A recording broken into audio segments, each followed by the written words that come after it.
दोस्तों नमस्कार, मैं डॉक्टर प्रदीप कुमार, आपका योग फ्रेंड एंड वेल विशर। आज हम जानते हैं हमारे हाथों को कैसे मजबूत करें। कई लोग बोलते हैं कि ये हाथ जो है हमारा मजबूत होना चाहिए, बाहुबली, हमारे बाहु हमेशा मजबूत होना चाहिए। लेकिन जब उठते हैं तो कई बार देखते हैं रिस्ट पेन हो रहा है, एल्बो पेन हो रहा है, शोल्डर पेन अकड़ के रहते हैं। तो आइए 3 अभ्यास हम जानते हैं यहाँ पर। पहला आपके रिस्ट के लिए हाथ को ऐसे सीधा कर लेंगे, श्वास लेते हुए खींचते हुए ऊपर की ओर रिस्ट को करें, श्वास छोड़ते हुए धीरे धीरे नीचे। इससे रिस्ट और आपका फिंगर्स पूरा पाम साइज से मजबूत होता है। 5-5 बार करिए इस अभ्यास को, धीरे धीरे श्वास लेते हुए ऊपर, श्वास छोड़ते हुए नीचे। इस तरीके से आप करें। यहाँ से आपको दूसरा अभ्यास हम सिखाएंगे, अंगूठे अंदर मुट्ठी बंद। यहाँ से इसको घुमाएं, जितना आप धीरे धीरे रोटेट करेंगे देखेंगे आपका रिस्ट जॉइंट मजबूत होता है, फ्लेक्सिबिलिटी बढ़ता है। और यहाँ से ऐसे ही इसको 5 बार ऑपोजिट घुमाएं, आप देखेंगे धीरे धीरे आपका रिस्ट मजबूत होता है। अगले अभ्यास यहाँ पर खोल देंगे फिंगर्स को, श्वास लेते हुए टाइट करते हुए खींच के यहाँ पर चेस्ट की ओर लेके आए, श्वास छोड़ते हुए सामने। फिर से श्वास ले खींचे इसको 5-5 बार, इसको भी आप अभ्यास करिए। श्वास लेते हुए ऐसे खींच के लाए, श्वास छोड़ते हुए ऐसे सामने की ओर, श्वास ले श्वास छोड़े। श्वासों के साथ आप अभ्यास करेंगे, आप देखेंगे शरीर में धीरे धीरे ब्लड सर्कुलेशन अच्छा होने लगता है। अगला अभ्यास हम यहाँ पर आपके एल्बोज के लिए करेंगे। हाथ यहाँ पे रखे, श्वास यहाँ पे लेंगे, श्वास छोड़ते हुए यहाँ से ऐसे थोड़ा सा जर्क देते हुए आगे लाएंगे। अगर ज्यादा पेन है तो धीरे धीरे करिए। यहाँ पे देखे, इसको भी आप 5-5 बार या 10 बार इसको प्रैक्टिस करें। अब इसका दूसरे भाग है, यहाँ पे हाथ रखेंगे, श्वास यहाँ पे लेंगे, श्वास छोड़ते हुए सामने की ओर जर्क करते हुए खोलेंगे, फिंगर्स को भी खोल देंगे। एक बार और देखिए, 5 बार करेंगे इस तरीके से। तो ये 2 अभ्यास हुआ। अगले अभ्यास हमारे शोल्डर के लिए, हाथ को यहाँ पे रखे, कोहनी को जोड़ दीजिए सामने से और ऐसे घुमाएंगे, श्वास लेते हुए ऊपर, श्वास छोड़ते हुए नीचे। ऐसे करते रहेंगे, 5 बार करिए। अगर अभी देख रहे हैं तो मेरे साथ करिए, आप देखेंगे आपका शोल्डर खुल जाता है। जो ऑफिस में बैठे बैठे रहते हैं, ड्राइव ज़्यादा करते हैं, तो उनके लिए अच्छा अभ्यास है। अब यहाँ से अपोजिट भी घुमाएं, 5-5 बार डेली करिए, जब भी समय मिले।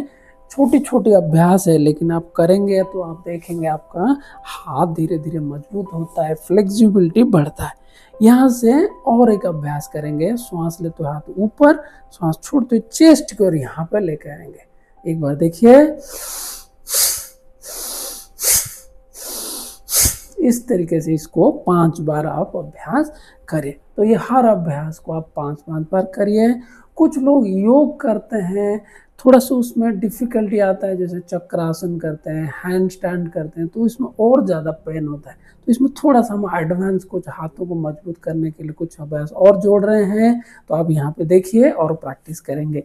तो पहले आपको घुटने की बल यहाँ पर आ जाएंगे और हाथ को यहाँ पर रखेंगे, जैसे हम मार्जरी आसन करते हैं उस तरीके से यहाँ पे आए और यहाँ से धीरे धीरे बॉडी को मूव करेंगे। इस तरीके से धीरे धीरे रोटेट करिए, आप देखेंगे आपके हाथ में धीरे धीरे फ्लेक्सिबिलिटी बढ़ेगा, मजबूती आएगा। यहाँ से आप ऐसे घुमाते रहेंगे 5 बार इस साइड से क्लॉकवाइज। फिर जैसे 5 बार हो जाए तो आपको एंटी क्लॉकवाइज यहाँ पर इस तरीके से घुमाएं। ये एक अभ्यास आप देखोगे आपका रिस्ट को मजबूत करता है।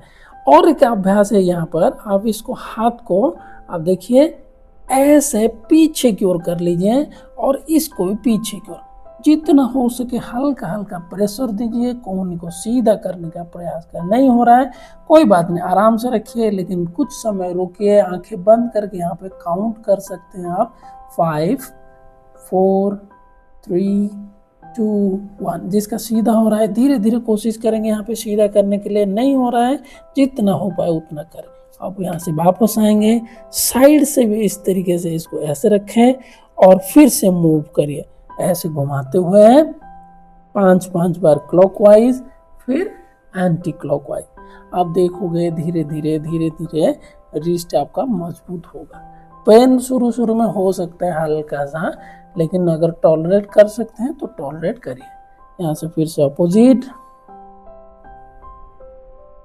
Very good. इस तरीके से आप इसको अभ्यास करें। और एक अभ्यास है यहाँ पर, हाथ को फिर ऐसे पीछे ले जाए और यहाँ से भी इसको मूव करें। आप सोच रहे होंगे मूवमेंट क्यों करें? मूवमेंट करने से आपका फ्लेक्सिबिलिटी बढ़ेगा, ब्लड सर्कुलेशन बढ़ेगा। धीरे धीरे जैसे हम आसन में हाथ को कई बार आगे करते हैं, पीछे करते हैं, तो ये सब चीज़ें आपके मजबूती देगा। ऑपोजिट भी इस तरीके से करें। और एक अभ्यास हम आपको यहाँ पे सिखाएंगे, इसको टर्न करके रखें, थोड़ा घुटने को जोड़ दीजिए। अब ये लेफ्ट हैंड को इसके अंदर ऐसे कर लीजिए और कान को जमीन पे लगा लीजिए यहाँ पर, और इस हाथ को थोड़ा ऊपर उठा देंगे और इस हाथ को देखें या आंखें बंद करके यहाँ पर रखें। इसमें रिलैक्स भी होता है, कंधा धीरे धीरे खुलता है। आपका जो गर्दन है, कई लोगों को सर्वाइकल हो जाता है, जब शोल्डर में पेन होता है तो सर्वाइकल होता है। तो ये आसन जो है, ये प्रैक्टिस आपको मदद करता है। फिर धीरे धीरे यहाँ से वापस आएंगे और दूसरे साइड में भी इसको करेंगे। आपको जैसे प्रैक्टिस से पहले अगर इस तरीके से कुछ अभ्यास करते हैं तो आपका रिस्ट खुल जाता है, कंधा खुल जाता है, एल्बो जॉइंट्स खुल जाता है, तो आपको फिर कठिन आसन करने में मदद मिलता है। तो ये योग में कुछ छोटी छोटी अभ्यास, इसको हम सूक्ष्म व्यायाम बोलते हैं। तो ये छोटी छोटी अभ्यास को आप जरूर अपनाएं। खासकर प्री प्रैक्टिस हम कहते हैं, जैसे मान लीजिए चक्रासन करना है, वृश्चिकासन करना, उसका प्री प्रिपरेशन होता है। तो छोटी छोटी अभ्यास से आपको मजबूती मिलता है। तो ऐसे हमारे साथ छोटी छोटी जानकारी के लिए जुड़ के रहे, सब्सक्राइब करें। जीवितम योगा कॉन्शियस लिविंग। नमस्ते।